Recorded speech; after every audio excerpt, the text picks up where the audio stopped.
करते। जब जंग छिड़ ही गई है तो दुश्मन का मुकाबला कर, मत कर कोई सवाल। सलाम, नमस्ते, गुड इवनिंग, सत श्री अकाल।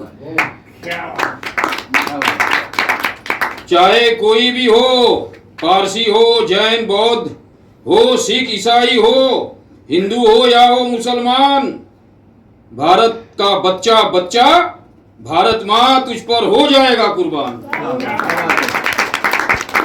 अब शुरू करते असली कहानी कि जुल्म अगर कहीं हो रहा हो तो जुल्म के खिलाफ आवाज उठानी चाहिए। जुल्म अगर कहीं हो रहा हो तो जुल्म के खिलाफ आवाज उठानी चाहिए। हाँ, पहले अमन को, शांति को तरजीह देनी चाहिए। पर जंग अगर जरूरी हो तो जंग होनी चाहिए। जंग अगर जरूरी हो तो जंग होनी चाहिए। दुश्मन तो दुश्मन की नानी भी रोनी चाहिए। जंग अगर जरूरी हो तो जंग होनी चाहिए। नानी यानी चाइना, पाकिस्तान के साथ, पाकिस्तान की नानी। कोशिश यही हो सबकी कि भावना अच्छी हो सबकी, सबके प्रति, सब खुश हो, सब खुशहाल हो, सबकी जिंदगी खुशरंग होनी चाहिए।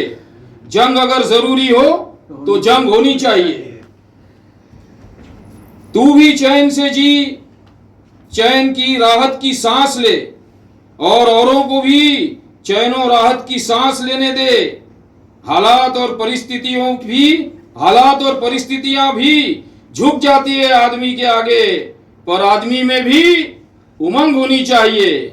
जंग अगर जरूरी हो तो जंग होनी चाहिए।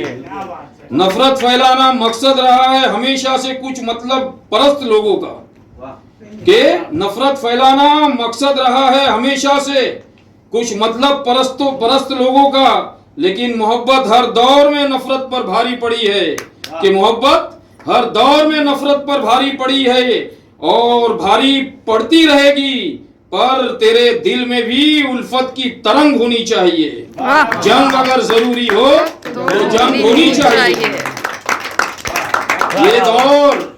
ये दौर कोई राजे महाराजे बादशाहों का, शहंशाहों का नहीं है। जनता खुद चुनती है नुमाइंदा राजकाज चलाने के लिए। जनता खुद चुनती है नुमाइंदा राजकाज चलाने के लिए। जनता तो है ही सरकार के साथ, जनता तो है ही सरकार के साथ, पर सरकार भी जनता के संग होनी चाहिए। जंग अगर जरूरी है तो जंग होनी चाहिए। लास्ट, भारत माँ के बहादुर फौजी जवान हिफाजत में देश की सीमा की जान की बाजी लगा देते हैं। भारत माँ के बहादुर फौजी जवान हिफाजत में देश की सीमा की जान की बाजी लगाकर हिफाजत करते हैं। भारत माँ के जवान तो है ही दबंग, भारत माँ के जवान तो है ही दबंग, पर भारत माँ की आवाम भी दबंग होनी चाहिए। जंग अगर जरूरी हो तो जंग होनी चाहिए। जंग अगर जरूरी हो तो जंग होनी चाहिए। दुश्मन तो दुश्मन की नानी भी होनी चाहिए। जंग अगर जरूरी हो तो जंग होनी चाहिए। नानी यानी चाइना। Thank you.